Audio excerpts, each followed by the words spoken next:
Okay, we're just finished up a fence repair job. Split rail, actually just wooden fence. And I was gonna say split barrel, but just fence on a plantation. We replaced some boards there. Tree had fallen.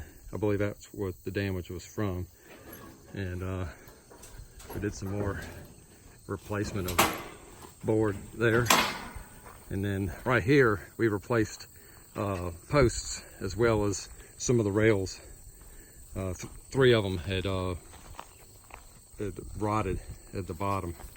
So we put black sealant on the posts. You can see a couple of inches of the sealant where we coated it all the way down when we buried it. We put these in about 18 inches deep. It was a little bit too difficult to go any deeper because the old post was partially in the ground. So, and then we also got, there was another area up here that needed repaired, but you can't tell that we did it, but some pieces fell apart. So that'll do it for the day.